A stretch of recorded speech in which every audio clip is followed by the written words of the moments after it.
Ketemu kembali dalam pertemuan ketiga mata kuliah aljabar linear. Topik kita hari ini adalah inverse matrix. Apa itu inverse matrix? Dari definisi kita lihat seperti ini. Matriks A berukuran n kali n disebut invertible jika ada matriks B yang juga berukuran n kali n sedemikian sehingga A kali B sama dengan B kali A sama dengan matriks identitas berukuran n kali n. Kalau tidak ada matriks B yang bersifat seperti di atas, kita akan katakan matriks A tidak invertible. Nah, kalau ada matriks B memenuhi sifat tersebut, matriks B kita sebut sebagai inverse dari A dan itu dinotasikan dengan A pangkat min 1. Invertible itu artinya punya inverse dapat dibalik. Lihat contoh berikut. Ada matriks A ukuran 2 kali 2, yaitu A sama dengan 2, 3, 2, 2, dan ada matriks B juga berukuran 2 kali 2, B sama dengan min 1, 3 per 2, 1, min 1. Kita hitung A kali B. A kali B ketemunya 1, 0, 0, 1. Ini adalah matriks identitas. Lalu kita hitung juga B kali A, seperti ini ketemunya juga 1, 0, 0, 1 identitas.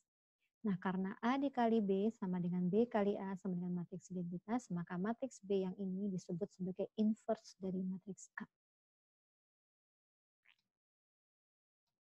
Nah, apa itu sifat-sifat inverse matriks? Kalau A matriks yang invertible, yang punya inverse, maka A inverse juga akan invertible. Dan berlaku seperti ini. Inverse dari inverse A itu adalah matriks A itu sendiri. Lalu kalau A dan B matriks yang invertible, maka A kali B juga invertible. Dan berlaku inverse dari A kali B sama dengan inverse B dikalikan inverse A. Jadi ini dibalik ya urutannya. Sedangkan kalau A invertible, maka kita akan punya inverse dari A transpose itu akan sama dengan transpose dari inverse A. Lalu jika A1, A2, AK suatu matriks yang invertible, maka hasil kalinya juga akan invertible. Dan berlaku inverse dari A1 kali A2 sampai kali AK sama dengan inverse AK kali inverse AK min 1 kali inverse AK min 2 kali inverse A2 sampai inverse A1. Nah, ini ada teorema menyangkut inverse matrix. Jika B dan C keduanya adalah inverse A, maka B sama dengan C. Artinya apa? Artinya inverse dari suatu matriks itu tunggal. Kita lihat buktinya di sini. Misalkan B dan C adalah inverse dari matriks A. Maka berdasarkan definisinya, kita akan punya A kali B sama dengan B kali A sama dengan identitas. Dan kita juga punya A kali C sama dengan C kali A sama dengan identitas. Nah, kita mulai dari sini. B itu bisa ditulis sebagai B kali identitas. Lalu identitas itu kita tuliskan sebagai A kali C. Jadi B dikalikan A kali C. Dengan sifat asosiatif kita akan punya B dikali A lalu dikalikan C. Nah, B kali A pakai definisi ini adalah identitas. Identitas dikalikan C ketemu matriks C. Jadi kita punya B sama dengan C. Karena itu terbukti bahwa inverse dari matriks A itu tunggal. Nah, sekarang kita lihat dengan teorema ini bagaimana menghitung inverse dari suatu matriks.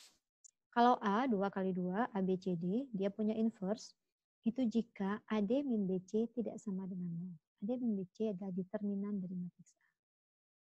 Kalau AD min BC-nya tidak sama dengan 0, maka inverse dari matriks A bisa kita hitung dengan rumus seperti ini. Inverse A sama dengan 1 per AD min BC kali D min B min C A. Nah, kalau ini dikalikan ke dalam, kita akan ketemu seperti ini. Nah, ini adalah rumus inverse matrix yang sudah dikenal dari zaman SMA. Nah, lalu kita lihat teorema berikut. Jika A dan B adalah matriks-matriks yang punya inverse dan ukurannya sama, maka kita akan punya A kali B dapat dibalik. A kali B juga punya inverse. Dengan inverse dari A kali B bisa dihitung dengan inverse B dikalikan dengan inverse A. Nah, kita lihat definisi terkait pangkat suatu matriks. Kalau A suatu matriks bujur sangkar, misalnya N kali N, maka pangkat bulat tak negatif dari A itu didefinisikan seperti ini. A pangkat 0 itu didefinisikan sebagai identitas. Lalu A pangkat N itu artinya matriks A kali A kali A sebanyak N kali untuk N-nya yang positif.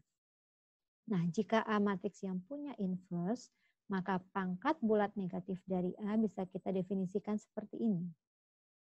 A pangkat min N itu sama dengan A pangkat min 1 inverse A dipangkatkan N kali.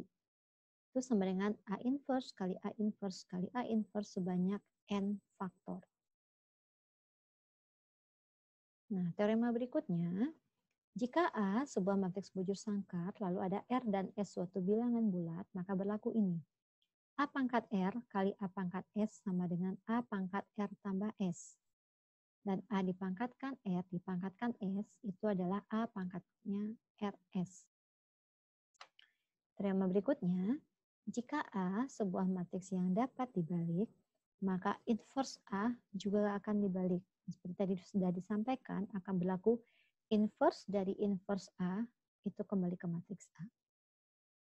Dan kalau A pangkat N dapat dibalik, dia punya inverse, maka inverse dari A pangkat N itu adalah inverse A dipangkatkan N kali. Untuk N-nya 0, 1, 2, dan seterusnya. Dia bilangan bulat. Lalu untuk setiap skalar K yang tidak sama dengan 0, maka K kali A itu akan dapat dibalik. Dia punya inverse. Dan inverse dari K kali A itu adalah 1/K dikalikan dengan inverse A. Sekarang kita lihat pangkat dari matriks diagonal. Kita punya matriks diagonal seperti ini, matriks bujur sangkar yang entry di luar diagonal utamanya adalah 0.